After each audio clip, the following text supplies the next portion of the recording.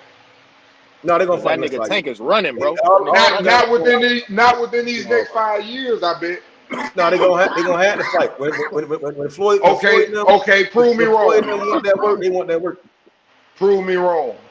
We He gonna ain't wait. gonna fuck with Tank because Tank young. Hopefully we I get mean, Devin Devin young. and Where Lomachenko. Rodney go I though? want Dev to go up there and knock Lomachenko the He ain't fuck finna out. fuck with Devin in his Nah, prime, bro. Cause he gonna be where the like, hell? he getting stronger and stronger. He a young man. Somebody He got to ain't send gonna fight Lomachenko him to in the next retirement. 5 years. Trust me. Hey, I ain't gonna lie. Somebody got to send Lomas to retirement. That's what I'm waiting on. So they made Catterall versus Taylor too. They made that. That's made. Somebody Yeah, said November. yeah. All right. So yeah, we can bet. Whoever the fuck want to bet, we can bet on that. I would never bet on Josh Taylor beating that dude. Hell no. Fuck no. That nigga outclassed that man. Bad.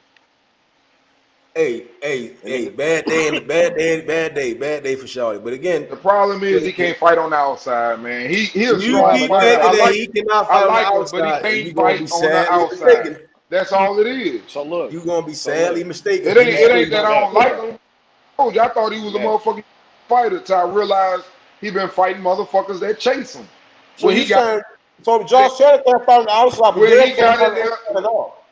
when he got in there and I done seen the nigga fight, man, too many times. The nigga dirty than a motherfucker, uppercut you on clenches, punch you So on your what breaks. is the I know fight? what the fuck he do, bruh. I Win know that what the bitch. fuck he do. He Win can't that fucking bitch. fight. Hey, win that bitch. I don't give a fuck. I seen Bud do Josh some Taylor. doghouse shit. I If done seen Josh. Earl do If some doghouse shit. When they Nah, fight, you gonna see not some the shit what that doghouse nigga shit. do though. You ain't That gonna nigga listen. hold. Oh, he's so Josh dirty, Taylor. nigga. Knock that nigga the fuck out. Stop all that If Josh soft, that Taylor. tic tac, pat pat shit. Knock this little That's nigga out, all he man. did. That's how he done won Nobody his was fights. But he crying. can't Josh fucking Taylor, fight from the nigga. outside. Got his ass beat by Catterall. Catterall best fight was Listen, the nigga that listen, Regis listen, had just listen, knocked out, bro. listen. That's cool. Talking Dad about. wouldn't do that to him though. I tell you what, Devin. let Devin Catterall fuck him up win worse. and watch everybody put in for that fight like the motherfucking lotto fucking goddamn 5 billion. Let So why he ain't just Catterall drop win his that belt? fight. Why he ain't just drop his belts and go Let fight Josh Taylor? Catterall win that fight and watch every motherfucker from 130 in the motherfucking world put in for that fight. So why when they To were saying fight they could drop Catterall. their belts, why he just drop his belts and go fight Josh Taylor? Why who? Y'all niggas crazy. What the hell was that? The fight never gonna happen. The Bro, fight that's never like, gonna happen. I've heard both. I've heard the team say they're not gonna fight.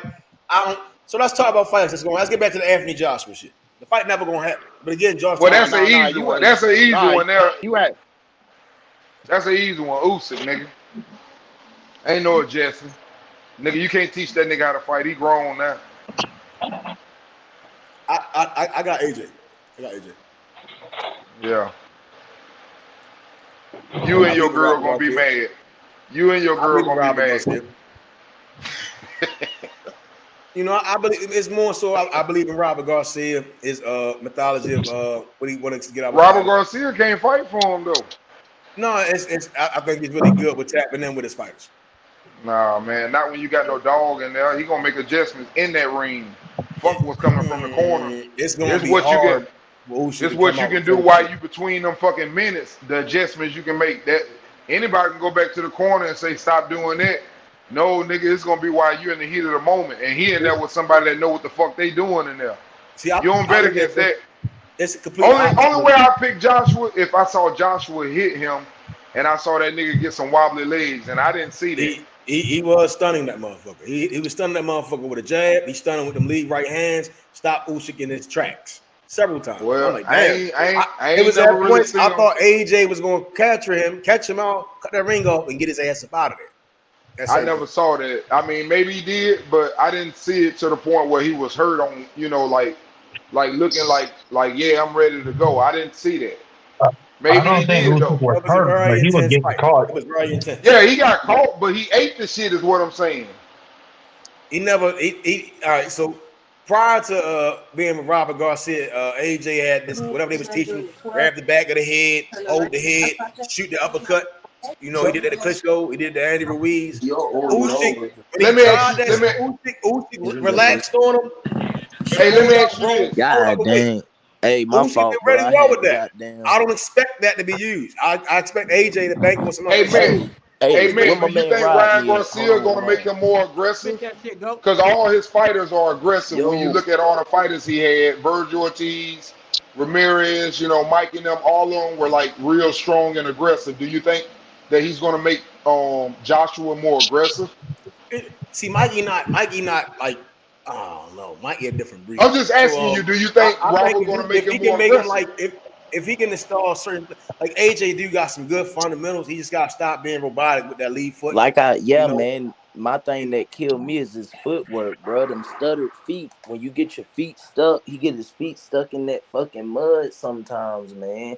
And then I want to see. I just want to see AJ be fucking defensively responsible, bro. If you gonna fucking throw, goddamn, keep your goddamn opposite hand up.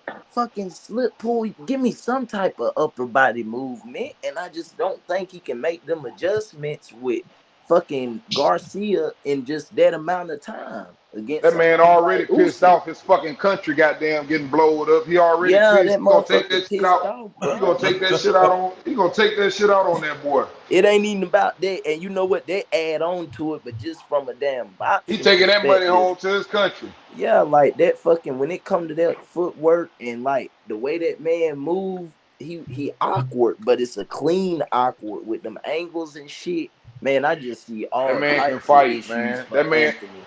He can fight, One bro, and thing, then he technically sound. all them dudes from over there, I hate to say it, but them Ukrainian dudes, man, we can say what we want to say, but you gonna have to fight when you fight one of them.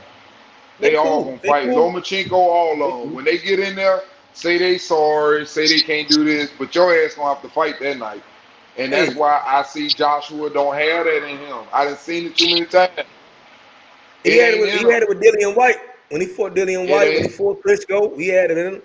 That No, But Andy Ruiz see, did fuck him up though. you gotta Dylan White is not understand. Usyk with them hands. Yeah, Right. when you I'm get in, saying Them Andy hands come Ruiz totally kind of took different something from that angles nigga.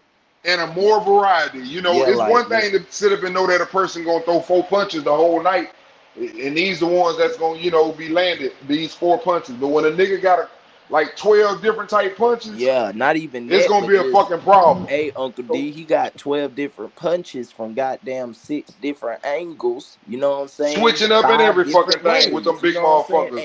And look, hey, AJ is a decent fighter. He got some attributes that he can use, but if we gonna really goddamn like open this motherfucking fight up and look into the fucking If Usyk, IQ and if just Usyk, what it is, I if just Usyk man. beat Joshua, go. I'm gonna tell you right now.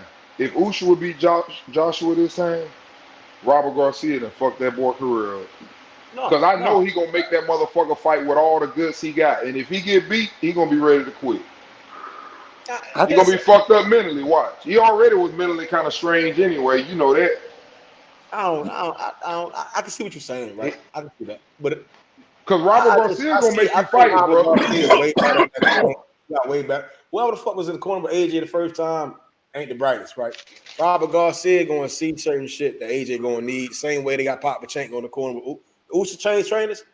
Well, he still got the same trainer, right? So we got Papachenko in man, the corner. yeah, They going it to see just certain shit. And it, it's it get basically the Lomachenko Mikey Garcia fight that we never got, So Yeah, I believe I in fuck with it. You see Papachenko. what I'm saying? I believe in I Papachenko. think it's a tough fight. yeah, when you get into Papachenko, it just but not it just simple, like just that man, like I say, I keep on talking to it. I hate to say it, but it's just his that upper body movement and fucking those feet, man. That shit gonna I hurt mean, he him, has bro. all he has all the advantages. I just don't believe that when it breaks down into a fight.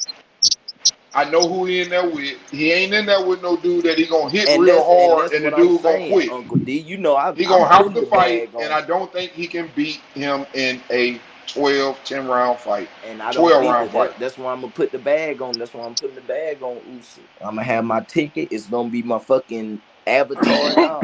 No flex. But just stylistically, man, it's gonna be tough. And then, like you say, when you get into your gas tanking, like we've all seen, he'll tire out a little bit. When you tire out, you become a creature of habit, and you go back to what you know, that muscle movement. Damn right. And I just don't know if Robert Garcia can adjust these habits that he's had his whole career. You know what I'm saying? And the habits that are bad, such as getting your feet stuck, no upper body movement, not being completely defensively responsible, those downfalls are pros in the way that Usyk fight. He wants somebody who's slow on his feet. He wants somebody who's not really gonna move. You know what I'm saying? Now, I'm not just AJ once again. He's a decent fighter. But it's just when we breaking down the components and really talking boxing shit, not just, fanboy shit or this or that. But when we really get into that boxing shit, you see it. You know what I'm saying? And that's what I was saying earlier, because I know it was somebody on here, one of the guys, they were like, using your triangle theory. And I'm like, yeah, you can say that, but all I'm saying is just stylistically, based off what I see. That's what we've been I think saying. that, you know what I'm saying? I just think that Devin Haney has some things that he can exploit with Josh Taylor. So you know what why I'm did saying? Tyson Fury have success with? They still got to get in the ring and fight. I'm not just Why saying. did Tyson Fury have success with Deontay Wilder then, when he changed trainers? Why did Tyson Fury have success with Deontay Wilder? Whoa, bro. That's totally different. You got to think though. When you talk about No, that, I mean, what I'm saying is, bro, it was a different thinking, a different way of thinking. Ben Davidson didn't understand certain shit to get the job done. And Sugar Hill did. First off, Sugar Hill is isn't he like the nephew of the great Emmanuel Stewart, if I'm not mistaken? So you know what I'm saying? But that don't make him Emmanuel Stewart, though. Hold on. I'm not saying that neither, but you have to think.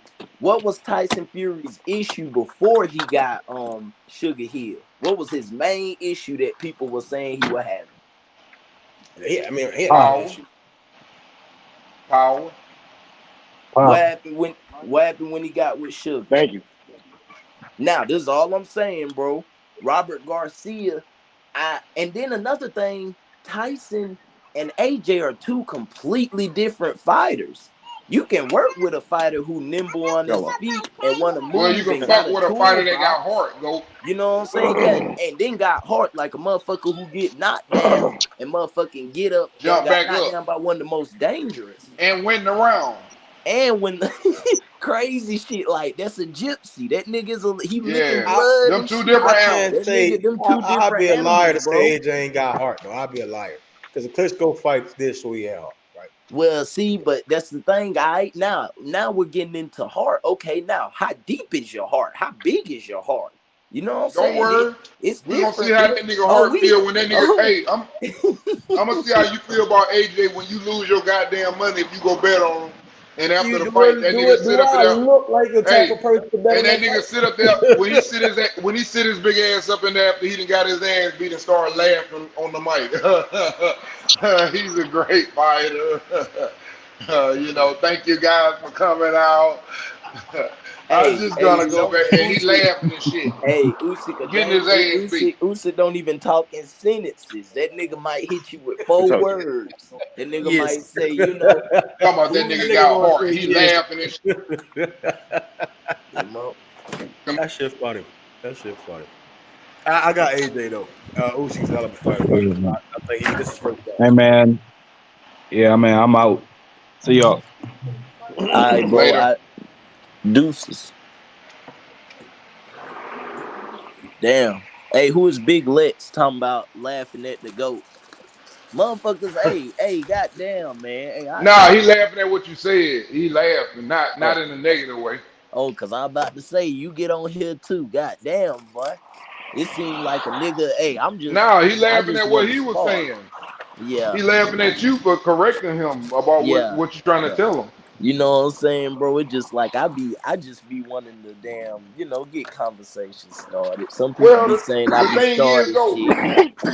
I'm the one who sit up and say, I think Devin might be able to be Tank, Shakur might be able to Tank. I don't have no feelings, but when I judge these fighters, I'm talking about their styles. If you can be hit with a left that fucking easy, Tank ain't the dude to fight. That's all I'm saying. Yeah, cause It's Tank, styles. that left, you gotta think too. He was getting touched up. Tank in that left, That's but hey, all. That's you never all know. I'm saying. Even then, they gotta And get in and the I ain't gonna ring. lie.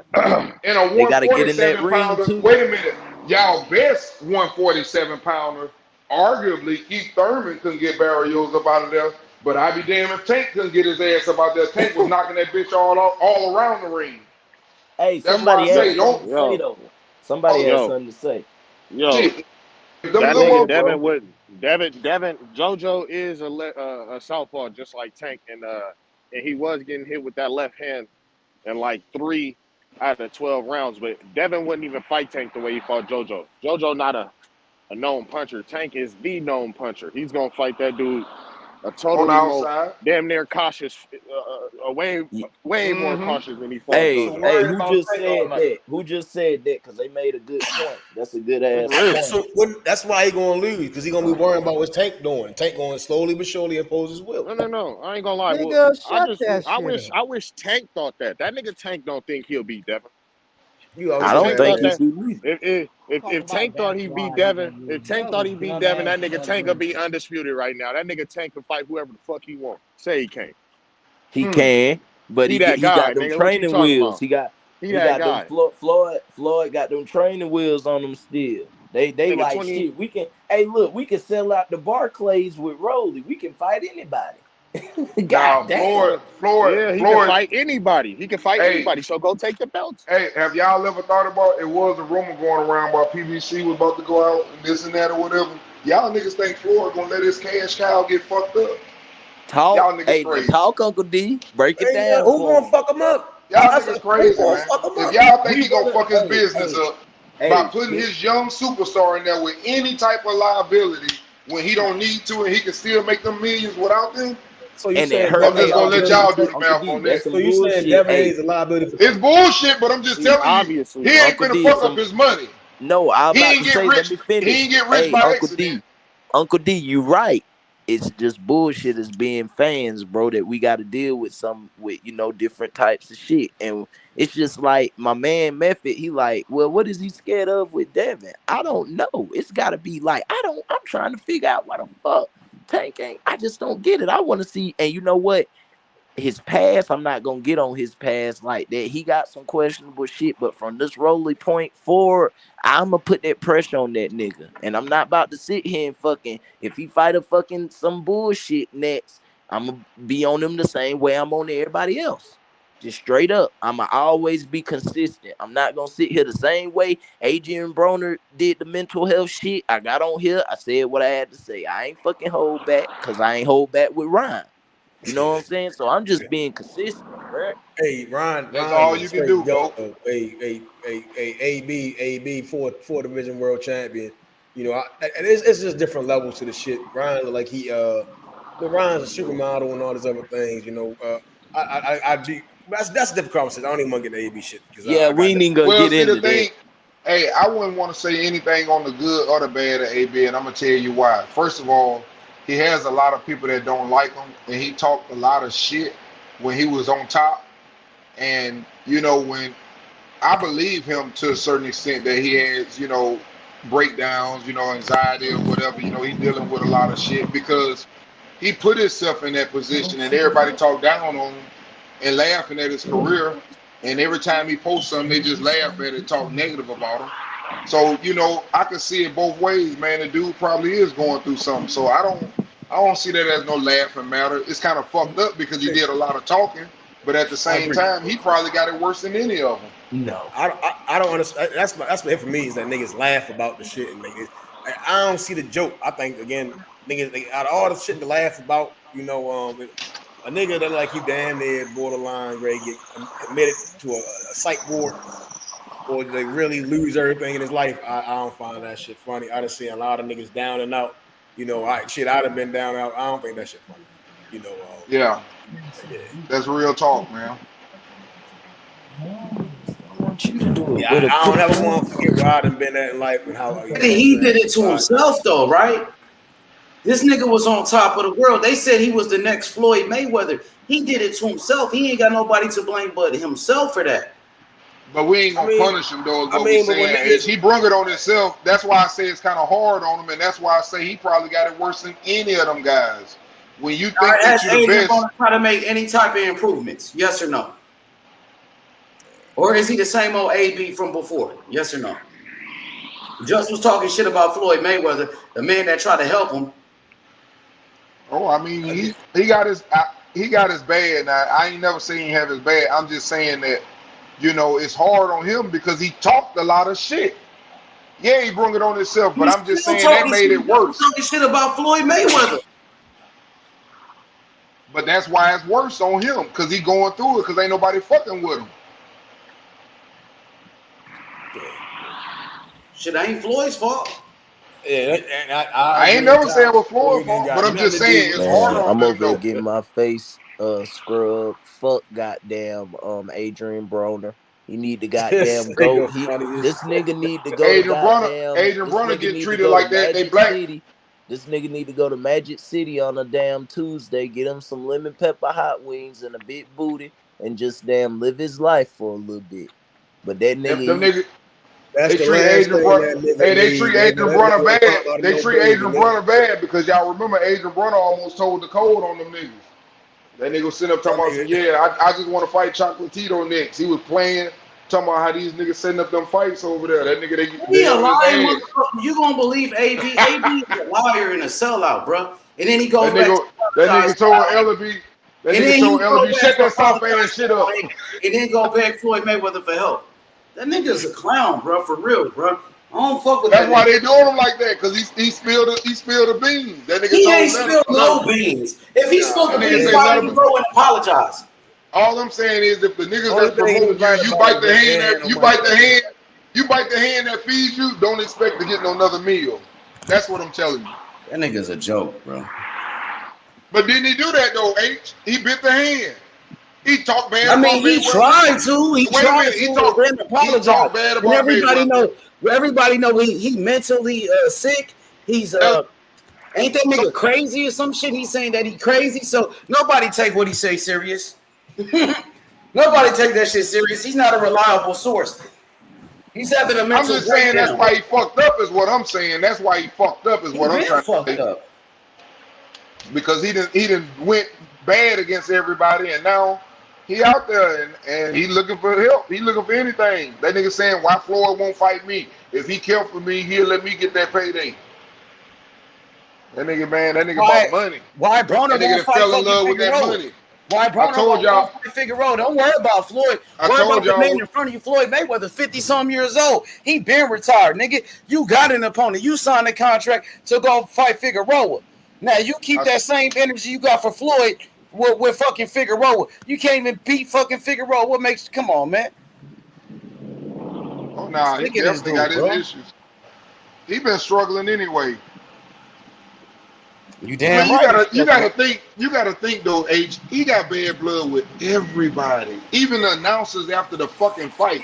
Niggas say, nigga, you like 3-6 in your last 9 fights. Because he don't want to hear the truth. He don't want to hear what nobody else got to say. But that's what I'm saying. He burned all his bridges. Everybody knows Jim Gray, a Hall of Famer, bro. Jim Gray, the same guy that was interviewing Michael Jordan, Magic Johnson, all the fucking legends.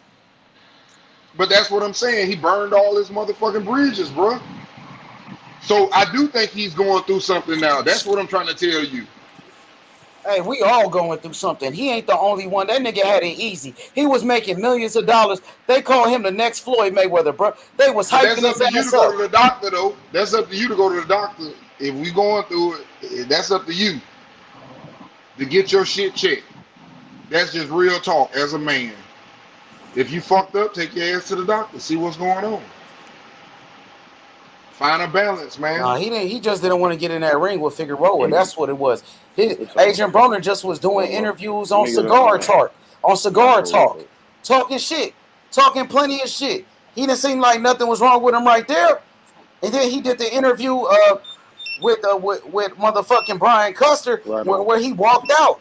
Oh, Showtime ain't doing this. Al Heyman and Steven Espinoza, y'all bullshitting. And then he run off the interview, and now he back out of a fight. And how many people been trying to help this nigga? You know what I mean? This nigga motherfucking, what about his trainer that been training him for the fight? He ain't gonna pay them niggas? Shit. He ain't gonna pay. Ain't nobody getting paid. Ain't nobody getting paid. None of the trainers getting paid. None of the motherfucking promoters because his stupid ass. And he wasted everybody's time. Shit, which one? Who training him now? He switched so fucking much. Cap, bro. Yeah, Mayweather's trainer, GT the Great, my boy GT that I talked to, and he had Michael Stafford. His trainer from the beginning. Too at one time. Oh, he ain't fucking with Cunningham no more. I mean, I mean, Cunningham still got love for him. They still love his ass, but he didn't even show up to the interview with Cunningham last Saturday. But that's my point. That nigga done burn every bridge. Are you hearing me? Every bridge you done said, that nigga done burnt it. Flame on. So that's why I say, yeah, I do believe he going through something. Going through what? He broke. He ran out of money. That too. That's what he's going through. He broke. He ran out of money. That too. Acting a fool, throwing money away. Yeah, you wish you could pick some of that shit up now. What he going through? They not calling him the next Mayweather no more. They moved on to the next fighter. So that's the only thing he going through. Ain't none of that shit. He had millions of dollars. What could he possibly be going through? You got millions of dollars. What could you really be going through, bro? Like honestly, come on, man, stop the games, bro. Money don't fix the mental. Yeah, fuck that shit. Fuck that shit, man. That mind, fuck that shit, mind man. is the best thing. Fuck that shit, man. Fuck that shit. Ain't Man. no money. He was playing dice. When he got his ass kicked by Pacquiao, he went to go take that Pacquiao money and started playing dice, man. Fuck that. Fuck Adrian Broner, man. I gotta agree with H on this one, man. Niggas gotta stop coddling niggas and making excuses for motherfuckers, man. Everybody's going through shit. Pandemic, motherfuckers ain't got no job, motherfuckers is hungry. This nigga done had more chances to get paid and make money than anybody in boxing. And he constantly fucks it up. That shit is on him. He's a grown ass man with 9 fucking kids. He needs to get we his all shit saying together. the same thing. No, we all saying the same thing. This guy's just no fucking I'm arms just and saying legs, he burned fam. all his.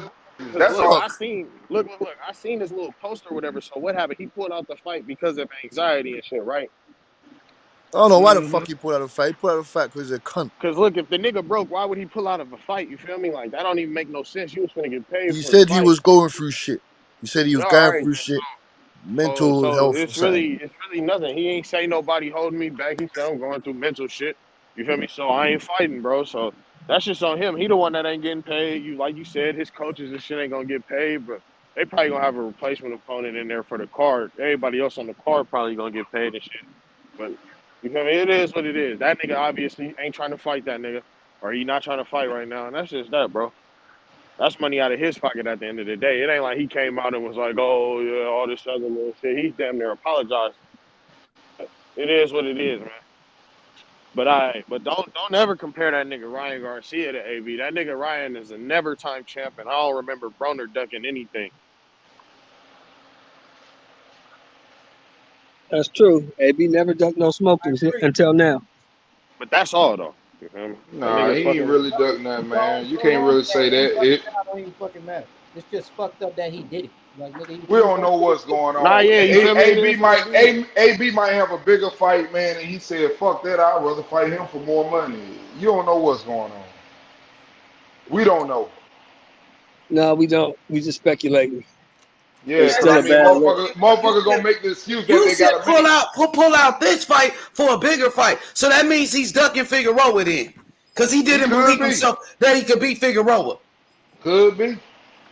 Or it could be he gonna have a bigger payday. Everybody want to fight him. Everybody want that name on their list. He ain't gonna throw number 80 punches the whole fight. Everybody want that name. And he got one of the best chins in boxing, but won't let his hands go no more. And a good fighter. Hey, they might as well feed his ass to Tank Davis. Yeah, they gonna feed somebody to him. I'm telling you. No, they should give him to Tank. They might do that for a big time fight for a lot of money.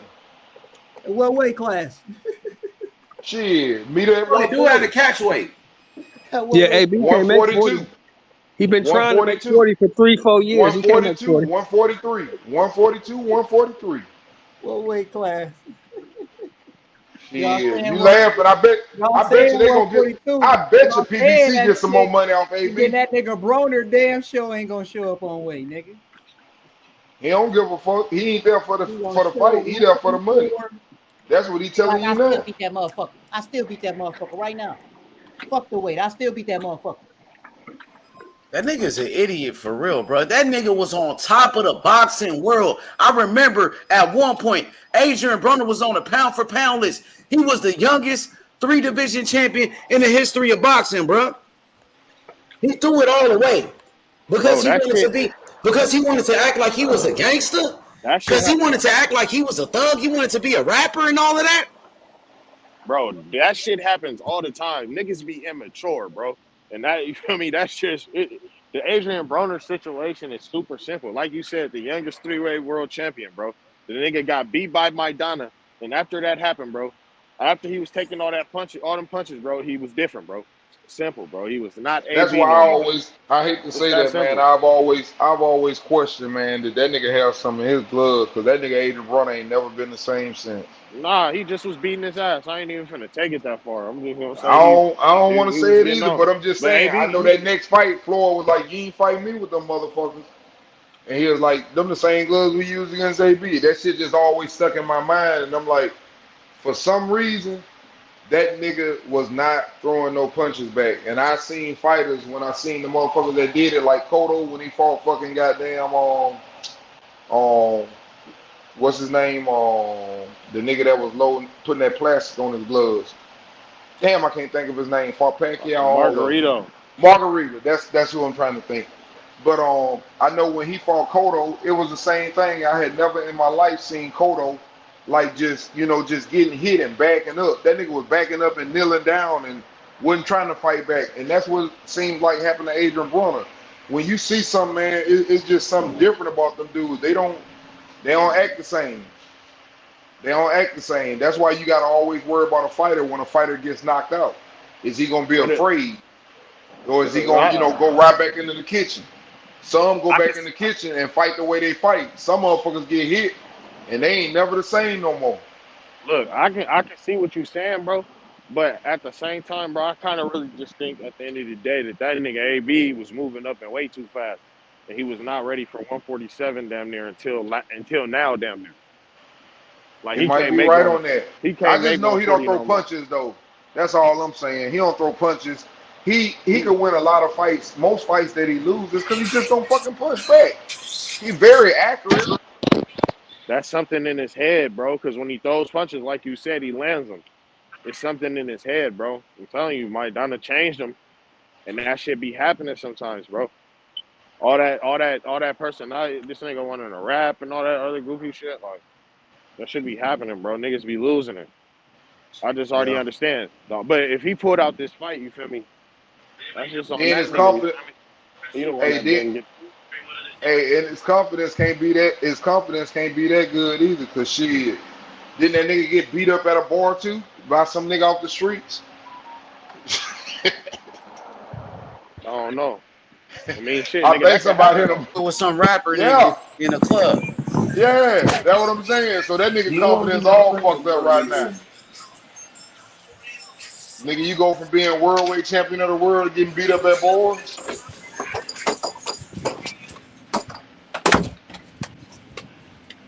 Damn, bro, this shit hurt.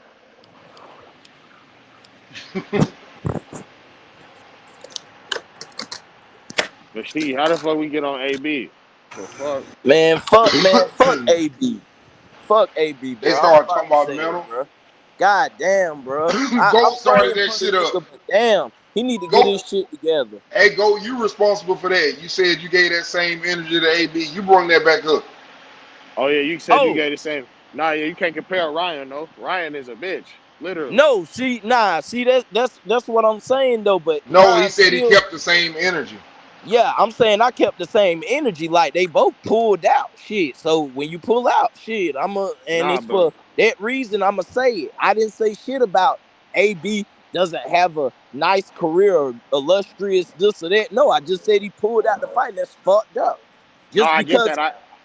Oh, I go get ahead. that, bro. But I'm just saying though, like AB is Ryan had no room to be pulling out of fights, bro. Okay, now Like listen. this nigga AB You is want to damn near get. vetted.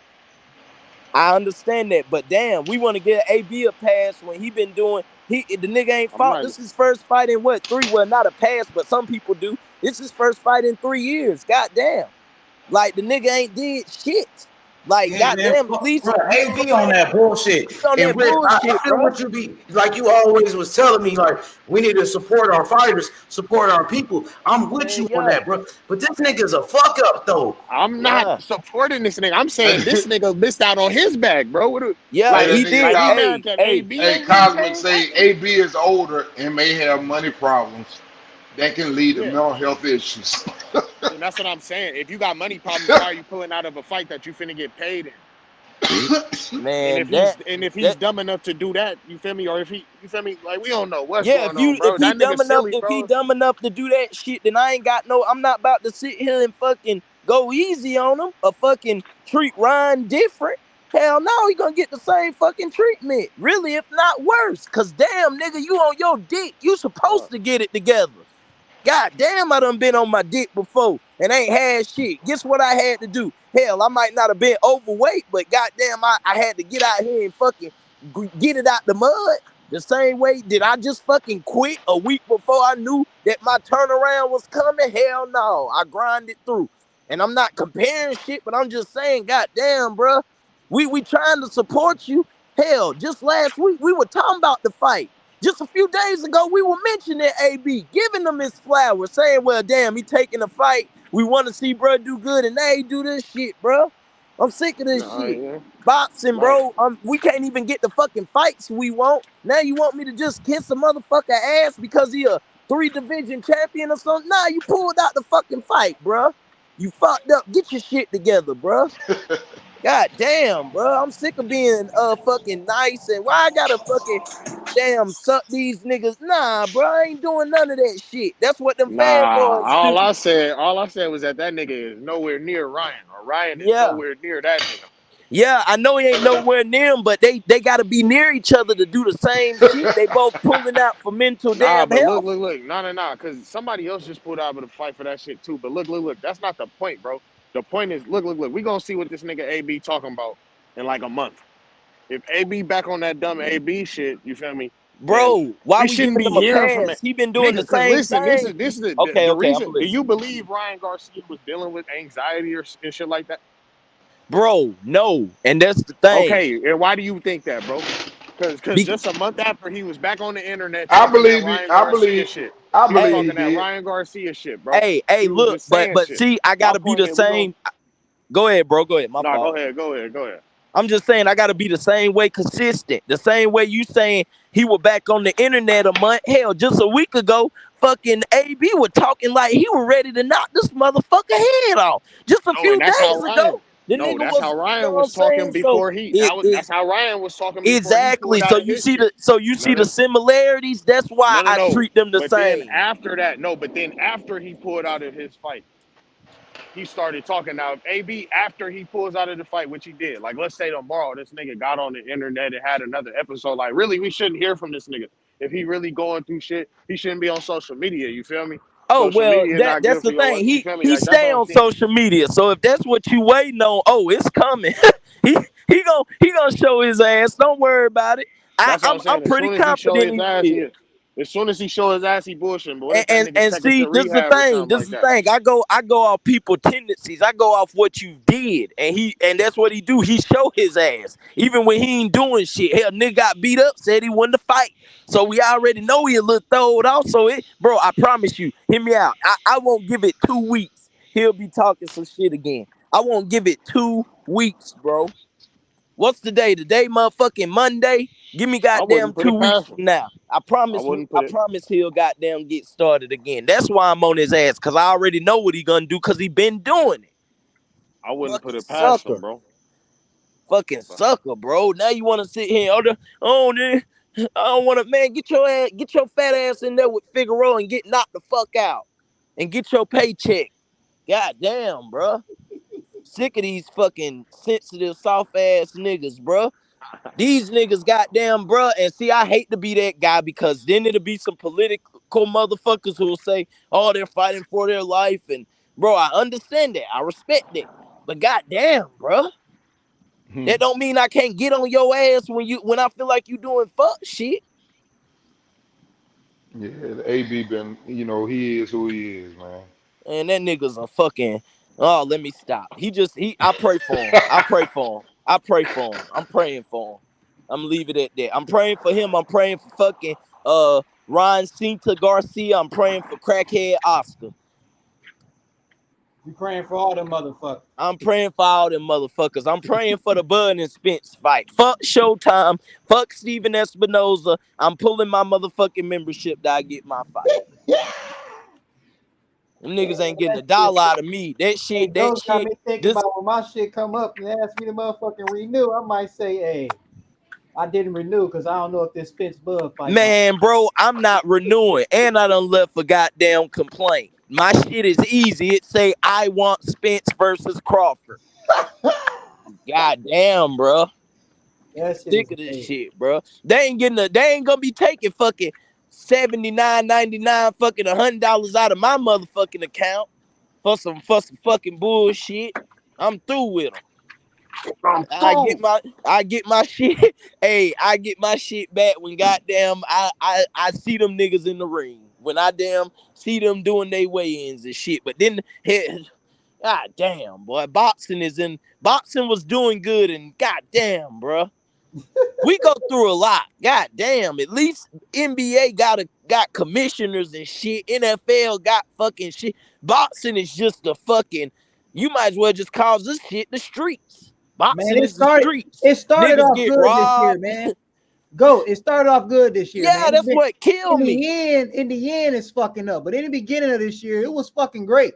Yeah, bro, that's the thing. I mean, a nigga happy. I'm winning bets. I'm seeing niggas become undisputed. I'm seeing niggas get to fulfill their dreams and shit. I'm like, then finally, okay, EJ win. Goddamn T-Bud win. All right, come on now. Let's make this fight happen. And goddamn, it's just like the last month, the boxing guys just say, you know what? Fuck this. Goddamn, it's like so the funny. fucking suits say we done made our money. Goddamn, fuck the fans. So funny as well. This September is the busiest time for the PBC and Showtime. It's the Like I busiest said, time.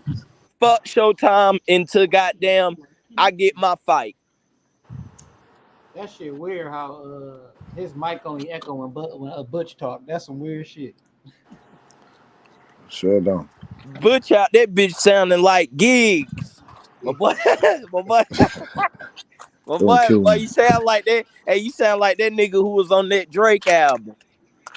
This nigga said, don't kill me, the GOAT, man. Hey man, look. Hey, yesterday we went at it, but I gotta, you my dog, bro. I be giving Connor being a hard time, bro. Yeah. I give him a hard time, and you give my boy a hard time, but it's all just we just popping shit. Of course, GOAT. Yeah, GOAT. I couldn't let you just claim I couldn't let you claim the victory yesterday, GOAT.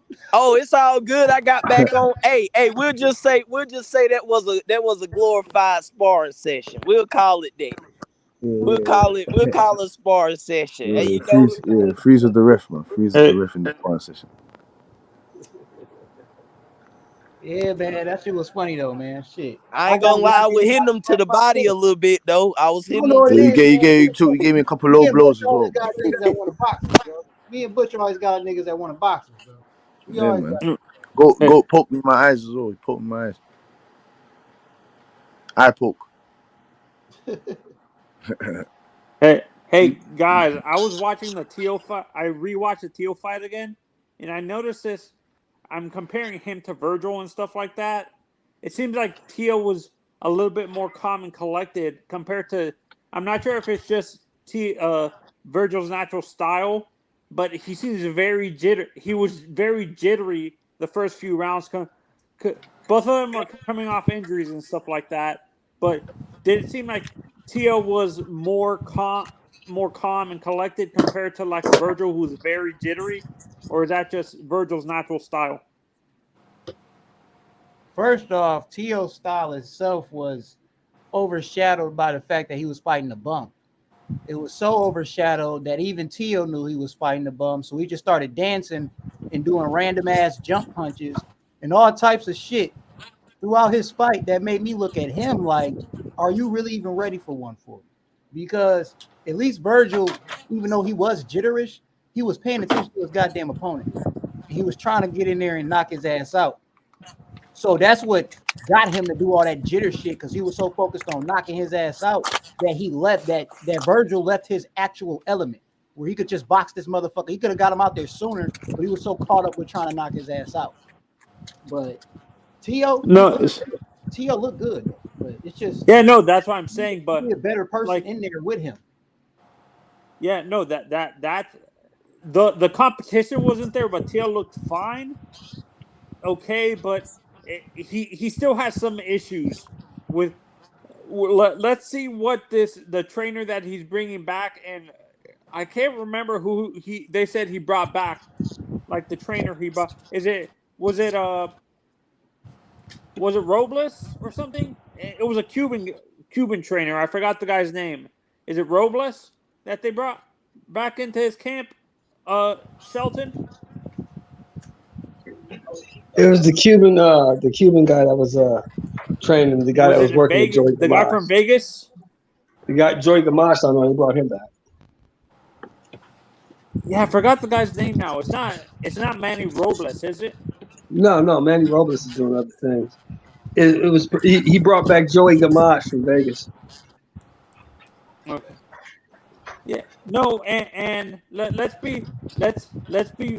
I understand. Joey was his trainer before, but he fired him before. Would it take a fighter who previously trained with a guy a little bit to, if the trainer changed how he trained?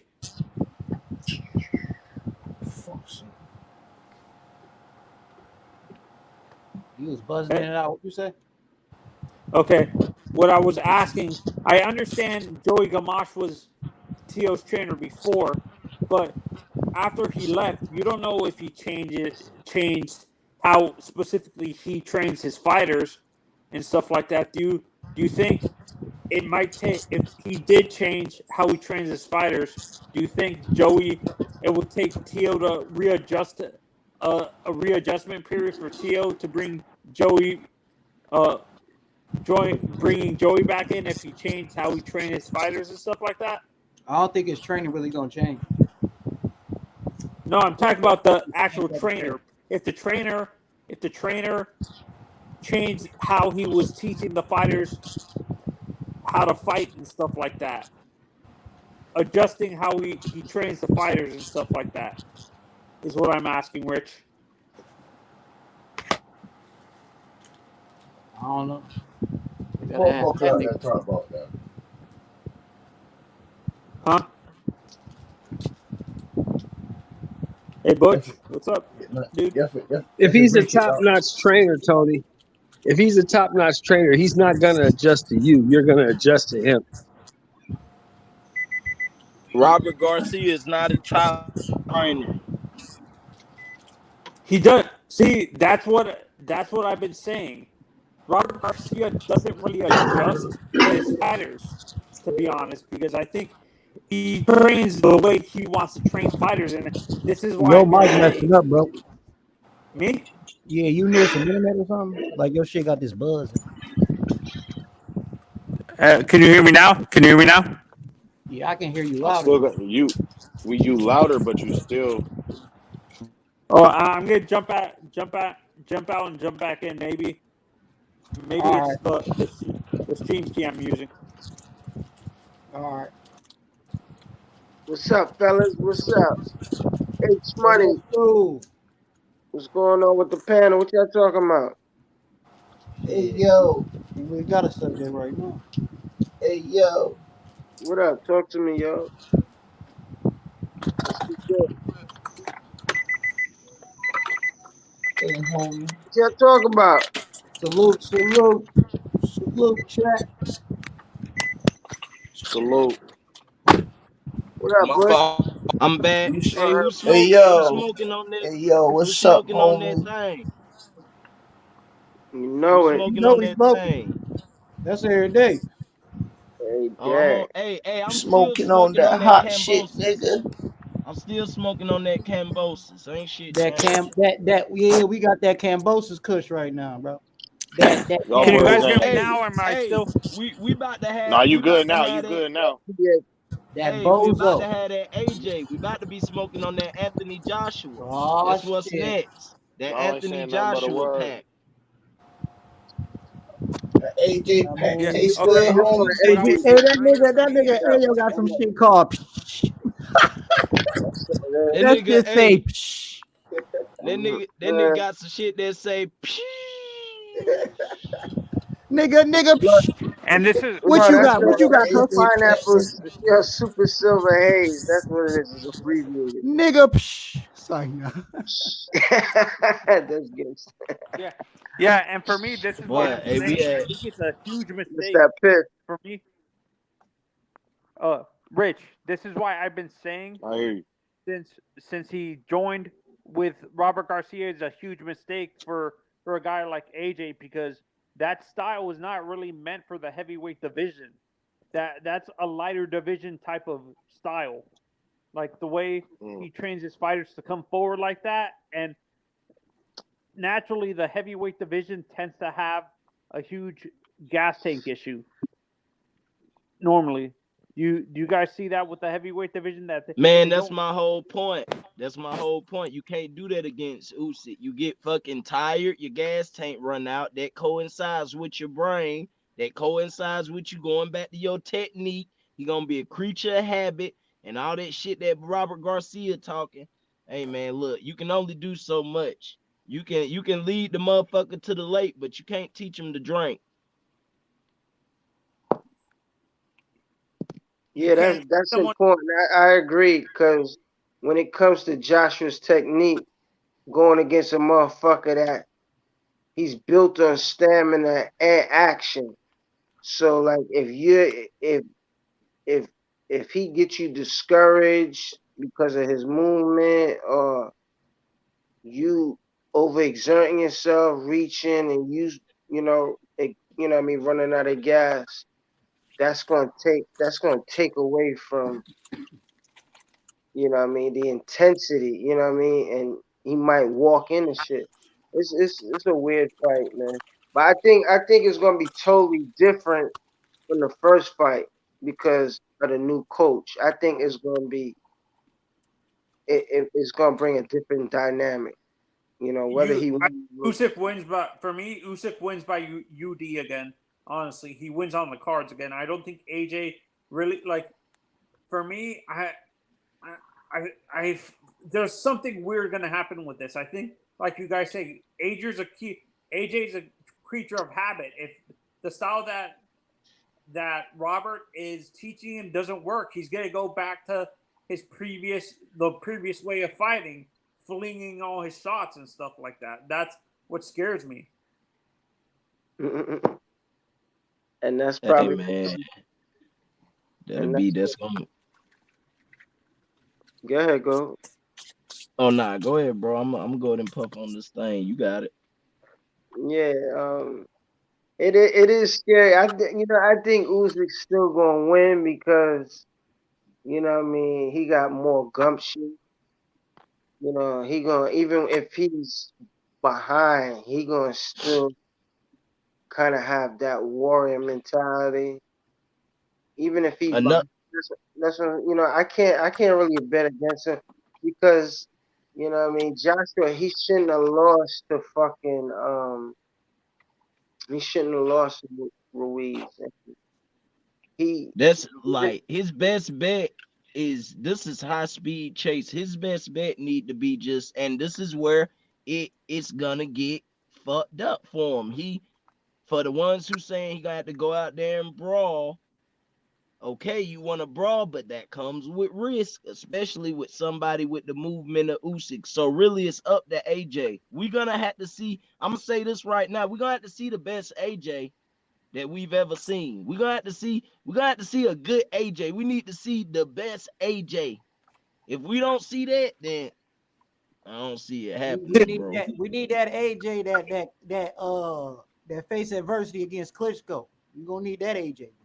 Yeah, but the thing is, Usyk ain't gonna be there like Klitschko, you know?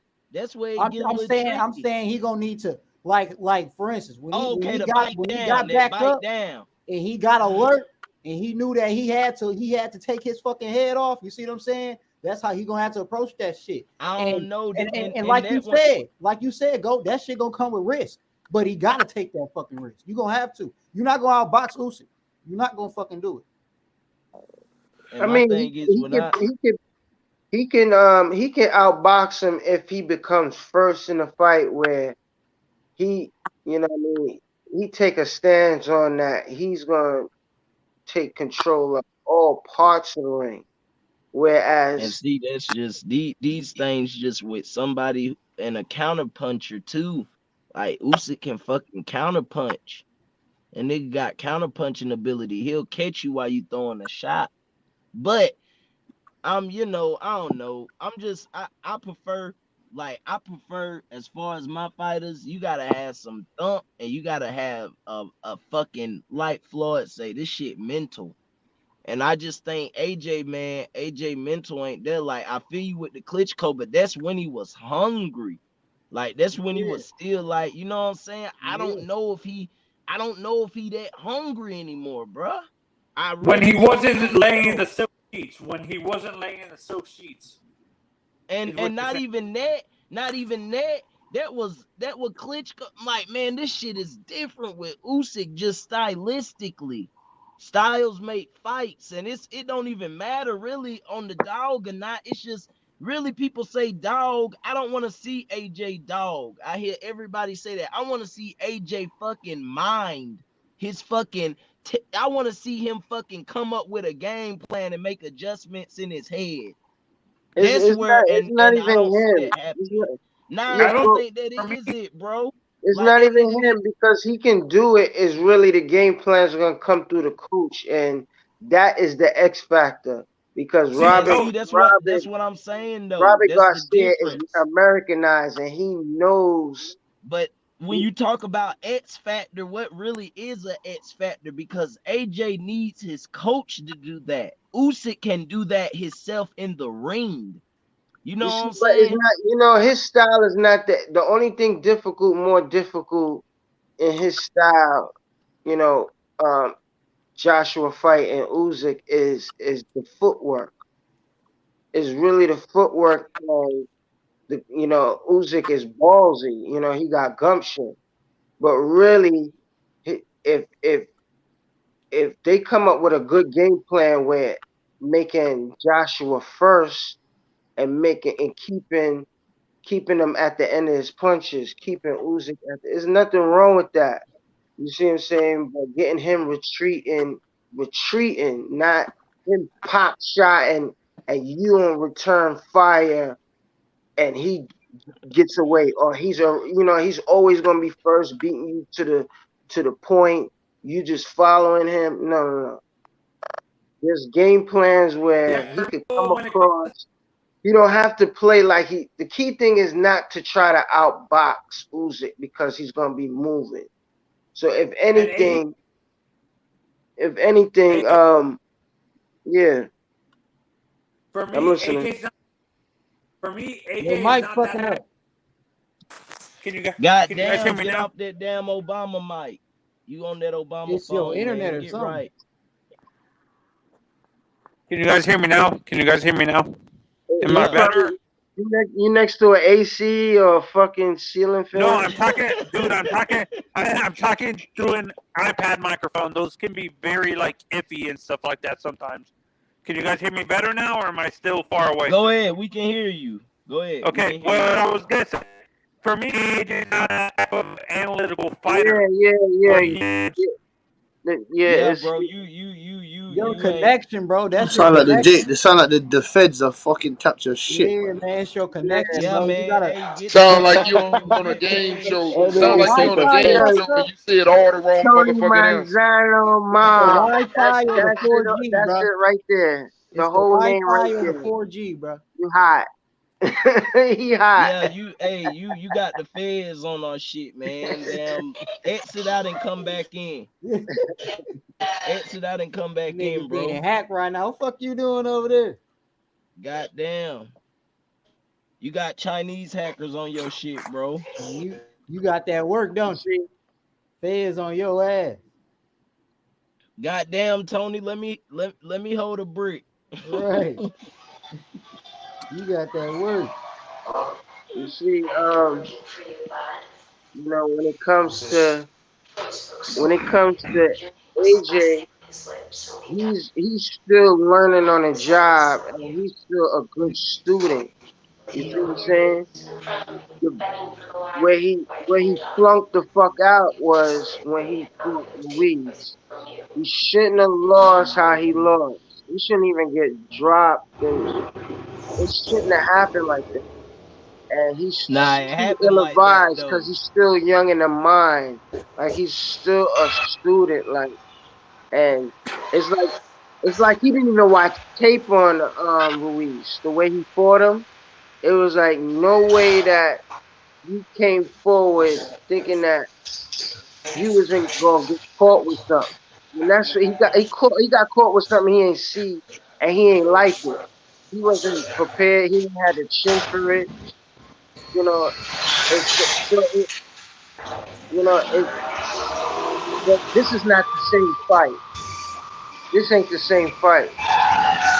So yeah. Bro, whoever that is, they gotta turn that off. Goddamn, who at damn NASCAR? Who at the Daytona 500? That nigga out there doing donuts, nigga. Fuck you mean, nigga? Goddamn, boy. Hellcat going crazy. What you doing out there, squirt? They got the shooting. Niggas pulling out. Hey, niggas doing donuts. Niggas having too much fun right now. Fuck going on? Goddamn, D, put your shit on mute. Niggas watching movies, washing dishes. You know what I mean? Turn that shit off. That nigga said Why washing that shit dishes. sound like tire skirting? That nigga That's watching a, that that's action. a That TV. nigga watching that action Am I packed. better, guys? Am I better now? Am I better now? Yeah, Just turn your Yeah, you mic down. better. yeah. Turn it like that. Can you guys hear me now? Can you guys hear Yeah, Go me now? ahead. You perfect. sound Okay. clear. What You I sound like what I you was on saying what I was saying before was, for me, AJ's not that type of analytical fighter where he adjusts based on what the fighter's doing to him. He's the type of fighter where he adjusts to how he feels he's supposed to. No, he doesn't. He doesn't do none of that. He just uses Oh, sheer will and talent, and that could You get you good, so Rich? far. Boy, I see you hit I, the I ain't got Man, no motherfucking lighter, blood. I'm fucking Klitschko, cursed. Klitschko Oh, was hell. wiping. The best one he had was the Got to Klitschko, grab that. and he had to learn dramatically from that fight too. Like, and he didn't mow down that old man. That old man wasn't going to just lay down and give up his fight. So he had to work for that fight. You know what I mean? So Robert is a good fighter coach when it comes to making his fighter do it first and making an impact first. And if he gets him on that, looking forward to parrying and then not really boxing, but coming across more than coming across with your jab, because it's gonna leave him more flat-footed and taking him out of the action. You're not gonna be a better boxer, shooting off your jab. Like that's a different weapon. Like, and that's the key thing. You see what I'm saying? Like, cause it's a marathon, but the way Usyk Something about move, he's gonna make that shit so fast. Like, it could be fast if he's waiting for the action. he keeps if he could keep Usyk busy, as in keep him closer than what Usyk's expecting. You know what I mean? And making them look bad retreating, but coming across and bringing the action, because the judges is watching.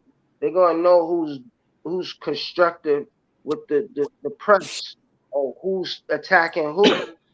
So as long as he comes across and keeps the action close, you know what I mean, and get him into war. There's nothing wrong with him getting in a war. He needs to get Usyk out of that comfort zone.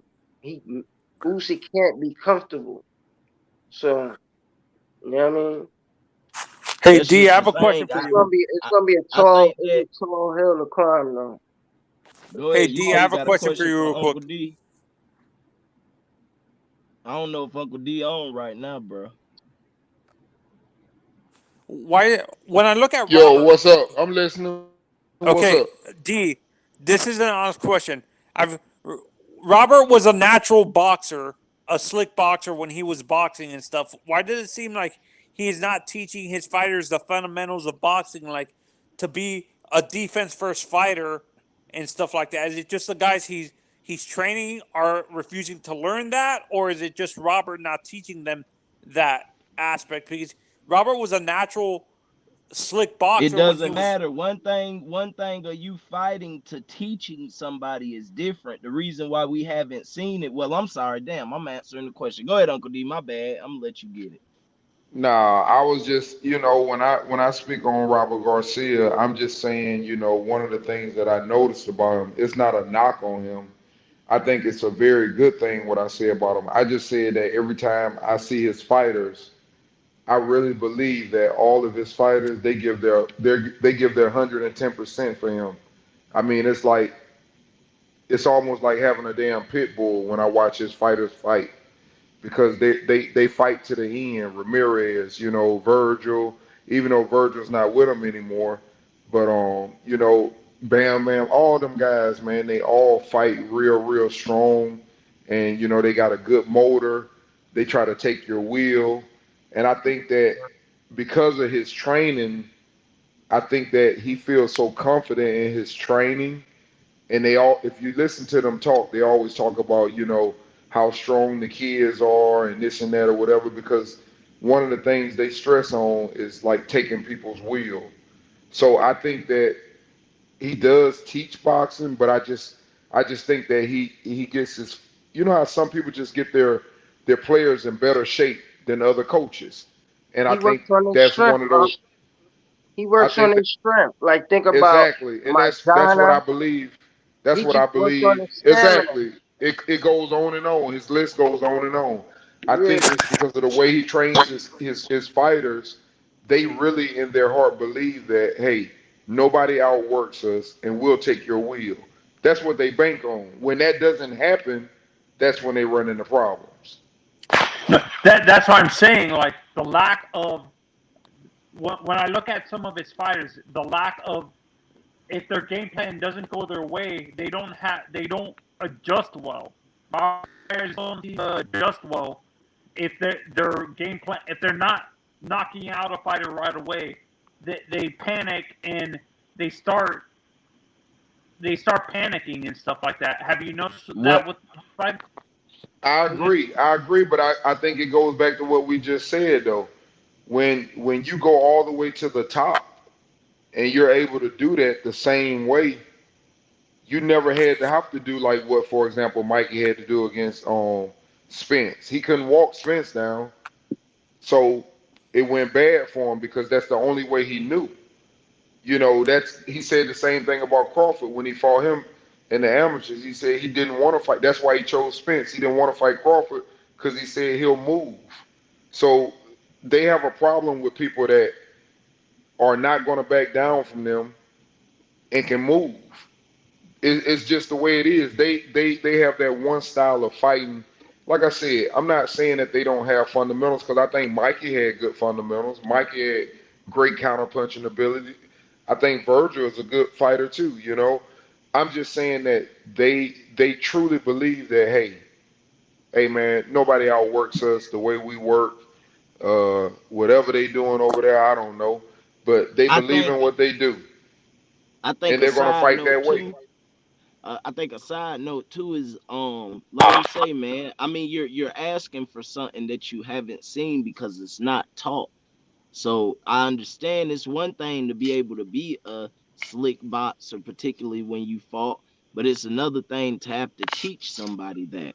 You understand that? And like Uncle D say, when you get to the top, you know what I'm saying, to the upper echelon fighters, you know, who once again you're saying that, you know, he makes the adjustment and is able to communicate that to AJ.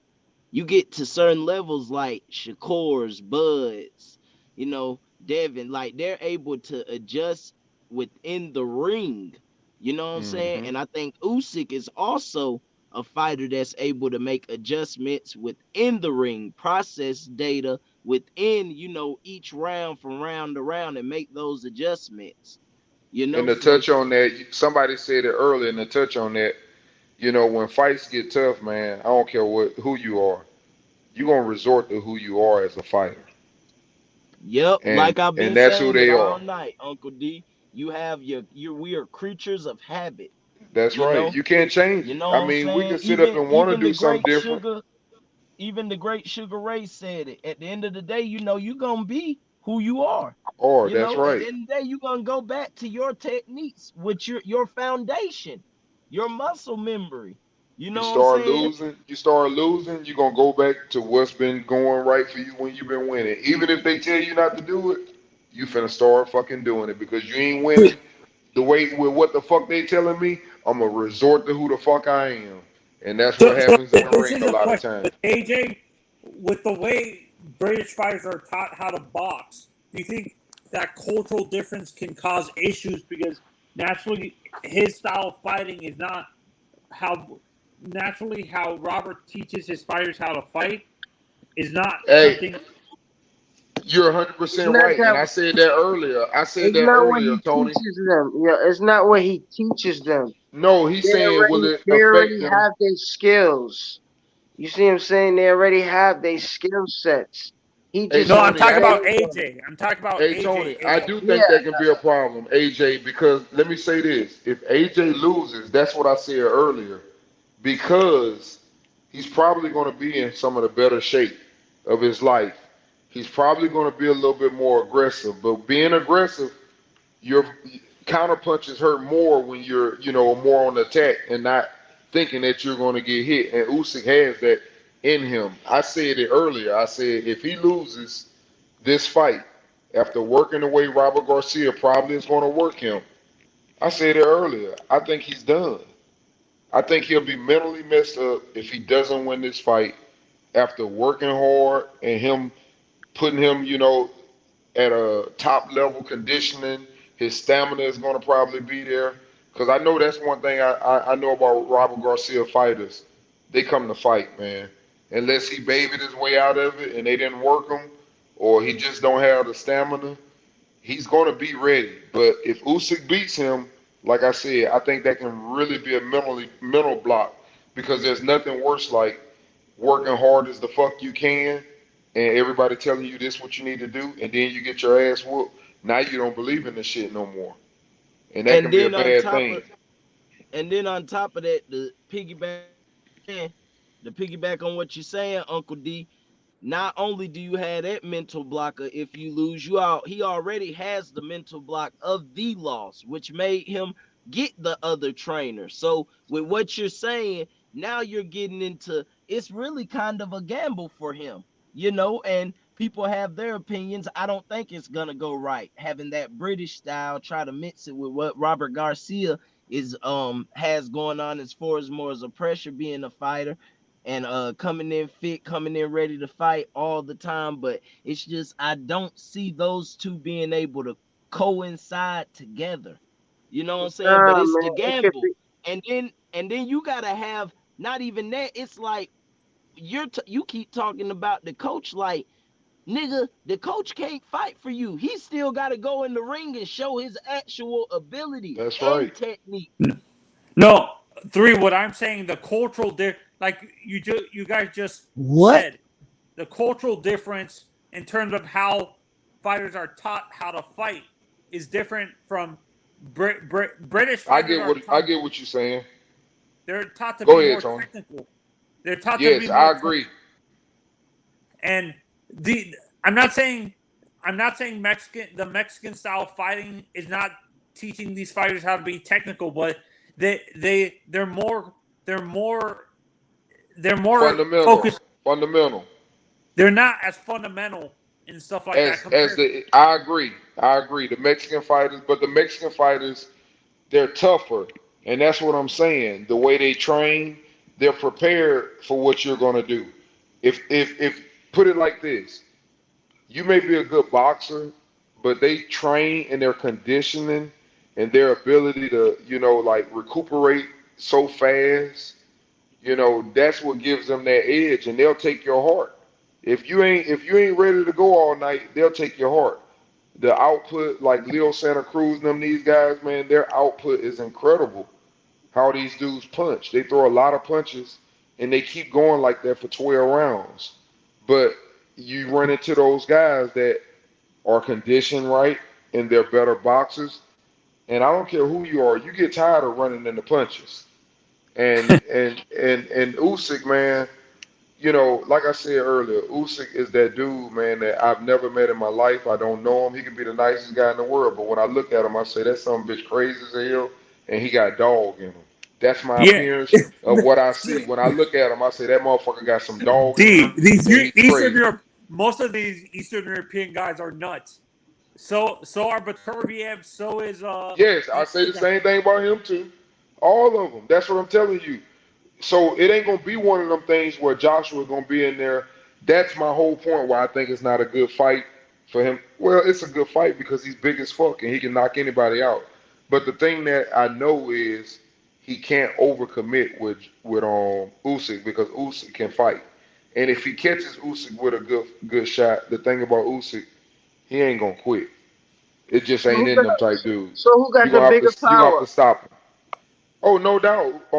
Joshua got the biggest power, but that don't mean nothing. Okay, If a motherfucker got dog in him, and even though that shit hurt, I'ma eat it and keep fighting you. Now, what happens when mine hurt you? Or you gonna keep fighting? And that's where I see the edge. That's where I see the difference. Why? Because all the stuff that he's teaching him, if Usyk hurt his ass, that shit gonna go right back out the door. Watch. Maybe true. That's what I wanted to. Why I said that is because Tony. It seemed like Tony going for AJ, and he would want to see some. He would No, want I'm to going. see. I'm going for Usyk. I have Usyk winning by unanimous. Okay. But you don't see AJ winning? No, not really. I think he's mentally shot after the first fight because he expected mental. He expected to knock out Usyk like Usyk was nothing, and he did it and stuff like that. And now he got confidence too because he done been in there, and like somebody said, he did get popped a couple of times. But guess what? He know what to expect going up in there this time. Only the handsome ones are going for AJ. Huh? I disagree. I was just joking around. Honestly, I agree. I'm leaning toward, Usyk. But Man, I'm putting a bag Robbie on Garcia is an X factor because I see why AJ hired him because he has the best success over here, no matter what, amongst all coaches. Fighting fighters and having success with fighters that move. He has the best just off the top of the head because he got wins over. He had Madonna and fucking Mikey Garcia, and they had some huge wins. So for me, the issue also with Robert. The all issue with me also with Robert, he doesn't have a history of training heavyweights. Really, in my honest opinion, that's another thing that scares me. And that's another reason why I say it was a mistake. I don't think that makes big of a difference though. Heavyweight, yeah, I would think it would be an advantage of working with the smaller guys because you're going to be telling people how shit can come back to you. And at heavyweight, it might come back to you, but it ain't gonna come as fast as what he probably explaining it from where the classes that he been in, all of those lower classes from 120s to the 147s, and I mean, come on, man. I don't think that's gonna be no big difference But don't you in think your that's a training. negative also? Can't that backfire also, G, though? Can't that I'm backfire on I'm more Robert? worried I'm more worried about Anthony Joshua. You know, it's like this. Think of it like this. You can have two dogs, right? And when them motherfuckers in the yard, them motherfuckers look like motherfucking kings. You know, they ain't let no motherfucking body come up in here. But you take one of them out the yard, that other motherfucker might be soft. And you can try to make that motherfucker fight somebody, but that motherfucker he is who he is. The motherfucker jump that fence, he gonna go run wherever behind the house and shit and hide. And that's pretty much what you got with Joshua, man. He can try to make him to one of his fighters, but if Usyk catches his ass with something, he gonna turn right back into who he is. And that's all I'm saying. I can't see him if he gets hit. He's gonna do like the typical Robert Garcia fighters. You see what happened when Virgil get hit? He fucking ready to fight. You see what happened when Ramirez get hit? Those guys are Look at them. nuts. They go fucking crazy on you. But that could be a bad thing. It doesn't work like that. Not with a counterpuncher like Usyk. Exactly. And that's Man, something listen. that you're not in there with. You're not in there with no regular heavyweight that can counter. No, you in there with a motherfucker way faster than you and that can fucking box and counter. But Cause he came up. you can't have that mentality if he get that one shot, because you got to know that Usyk can't be first. If anybody's rooting for AJ, you got to understand that he could win this motherfucking fight. It's If the all small about guy can take the all punch, about where Usyk is rotating, whether he's rotating to his left or he's rotating to the right, see that engaging. shit gonna get him fucked up. He trying to learn something that he don't know how to do. It's not that hard. It's real. Hold But on, he hold on, can't. hold on, You hold on, can't hold on, learn all hold on. that shit. You can't It's change not your that habits. hard. It's not that hard. Even whether Yes, it is, nigga. You no, can That's so you like me can I learn. telling you get Is it it. right now is to it I that get develop hard a in left the 8 hand. months? That's I like get me it. telling you.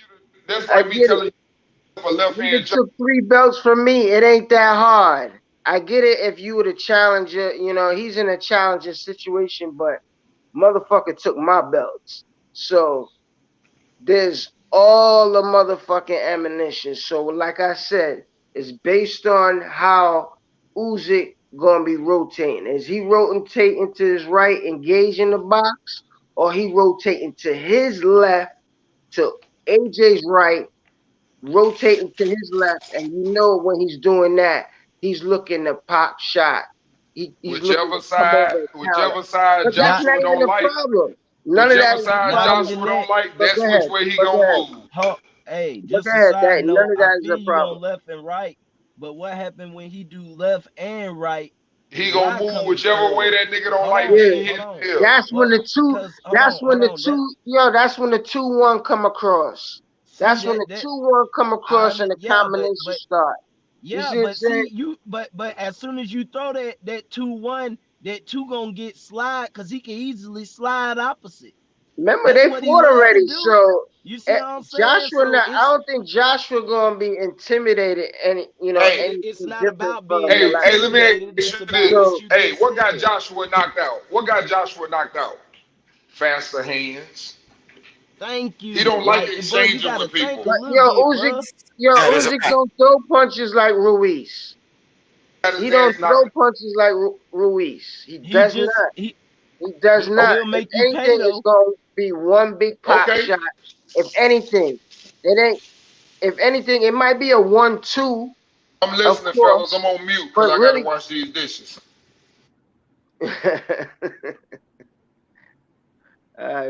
I bust them suds.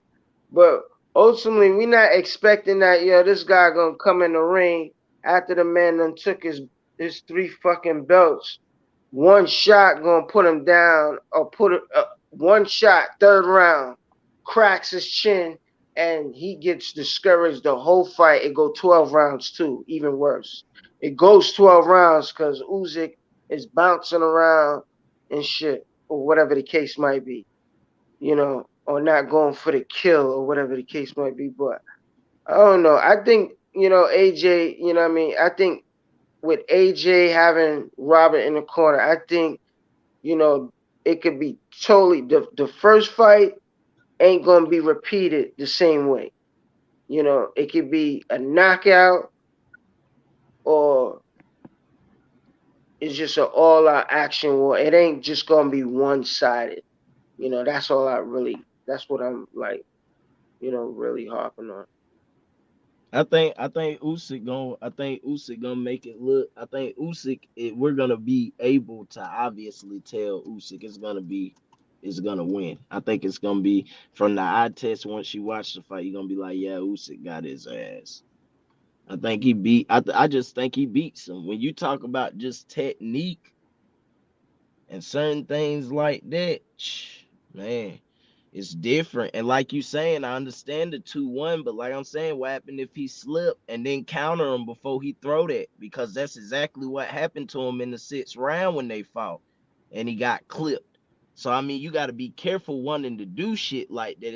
It just not a 1-2 just isn't gonna cut it with Usyk. And I'm not saying he the slickest, but damn, a 1-2 or a 2-1, like what we really talking about? No, I'm just, That's why I you're say, right. You're right. you gotta come, you You're gotta right. come, It's who with gonna a get first? bag. Who's gonna get there first? I agree. Go. I totally agree. That's all on measurement. Hey, what So up, panel? that's What up, all panel? on measurement. So it's based on it's either you pushing him to go one, you're pushing him to rotate one way, or he's just gonna allow him to go another direction. Sometimes that's how you really gotta square off the ring. Sometimes to say that, oh, I'm doing what I can. I'm allowing myself. I can. I might not track him down through the whole ring, but I can cut off at least quarter of the ring at a time with him. You know what I mean? But don't follow him, but change my pivot. You see what I'm saying? Don't look like you following him. So that's what that's how you overexert you. Those are them little things, what I mean, I would be like in his ear, like, but always be in the position of like in attack mode because he's more worried about you than he is. You know what I mean? That you worried about him. You see what I'm And I saying? don't He think that's stole real. from I you. think You gotta he in be his head. you gotta be in the mindset he stole something from you. And that's what the That fuck ain't that gonna shit cut is. it, bro. That ain't gonna cut Shit. it. You just can't get in the I'm mad and I want my belts back. That ain't good enough. What you gonna do to get the belts back? Damn, if you mad, your fans mad too. Can't none of them fight for you. You can't just get this dog, nigga, without fucking having an education to it. Like, damn, everybody just keep giving me, oh, you gotta get this dog and get mad. What the fuck is that gonna do? You gotta have more than that. Shit, what technique you gonna show me? What ability you gonna show me? I don't see that shit, man. I'm putting big money on Usyk. We can sit here talk about it all day. I know I'm gonna have my betting slip with Oleksandr Usyk on that bitch. When you tell me like he That's say, cool. he gonna have That's the cool. whole. That's cool. That's what's up. I don't blame you. That's word to But me. let me ask the panel a question. What up, panel? Now, what if AJ come in this fight with a mindset and a skill set wise, as he did with Dylan White? The one who betting on Usyk, who that right there? Yeah, the GOAT. Yeah. All right, so what I bring up AJ and Dylan White. How you think that fight? What's your thoughts on that fight, bro? And what AJ done in that fight? Well, I mean, that doesn't really matter because Dillian White isn't all. Hey, bro. Two completely. Those are two different fighters. So you know what I'm saying? But then that Hold on. fight, yeah, I mean, he did what he's supposed to do, but at the same time, Usyk and Dillian White, they fight two completely different styles. Hold on. Now, Dylan White, we know how his style is, right? We know the What's his aggression. style? What would you Hold consider on, his hey style? bro, whatever. No, I'm However asking. you What get, would you hey consider bro, his hold style? on. I just got on the panel, bro. I just got on the panel, and my whole point was, hold on, real quick. My whole point was, AJ mindset. I guess you didn't hear what I just said there, and that's the AJ skill set. We talking about his approach, right? Now you could be two different fighters. You could be Usyk, or you could be Dylan White. We talking about AJ efforts, AJ skill set, AJ mental. Hey, that's what y'all been saying this whole time in the damn panel, and you don't got no dog. Well, hey, if I say if AJ comes in his fight like he did Dylan White, no matter what the skill set of the other opponent, we talking about AJ himself right now. Did you get that goal? Or was it over your head? I'm not sure. Nah, So I'm it saying, what it you went see? over your head. Hell No, no. I ain't over your I feel head. you, my boys. I feel I you. feel you. You feel me, bro? Okay. That same look when he came in the Somebody ring with let that me fit plastic in. Hey, smile. you got a he brain. can't Came You do in got it there a with brain though. that next to your. You plastic got a brain smile. next to your name. How about you use it, bruh? He Now can't do here it. you go. Hey, go real quick. If he comes in Nigga, like that that, was guess what? Hold on. Hey, 2015. bro. That was Hold on, bro. 2015. That was 7 years ago. What the fuck are we talking about, bruh? You talking about some shit that happened in 2015. What the fuck? I'm about to get you with this one though. He There's brought The that nothing into the wrong fuck, with ring. that, man? bro. This nigga That's bring nothing up He wrong brought. with that. Hey, You bro. know Hold on. this nigga Since bring up then, 2015 hold on. shit, bruh. That ain't Hold the on, bro. same. He Understand not the this. same fighter, bruh.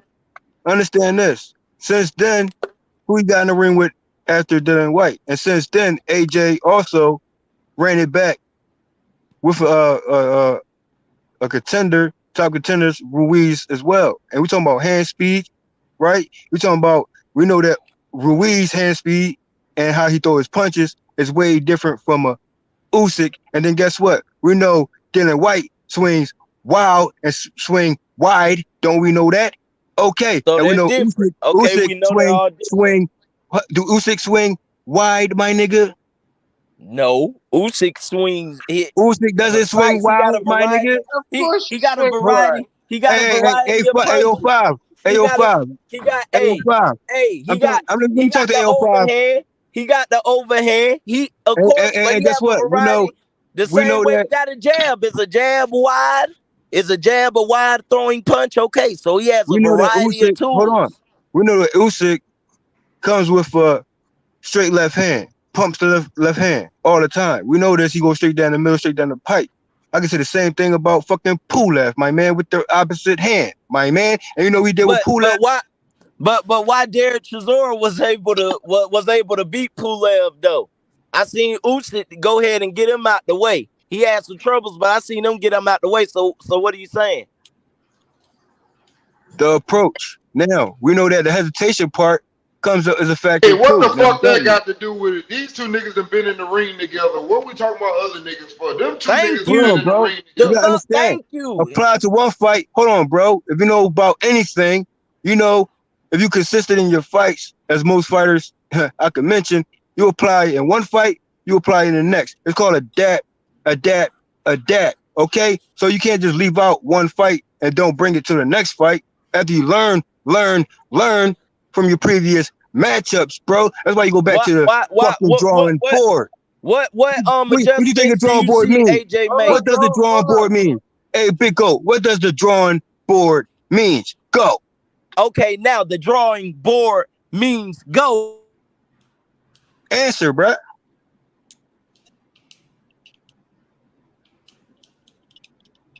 We don't know what the back to the drawing board means. You have different fighters who can make adjustments within the ring. You keep talking about a fucking approach. Fucking Usyk can make the fucking approach and make adjustments within the ring. This But nigga hold on. AJ need Here a you fucking go. Usyk didn't have to bring no adjustment in that ring, in that time, in that fashion with an AJ. Okay? Usyk brought Usyk, Why bruh. didn't he? And tell me why he didn't. Why didn't he? Why didn't he have to? Tell me that. You know why? You don't know Why? why? No, I want you to tell me why. Okay, I let me want tell you your why. opinion.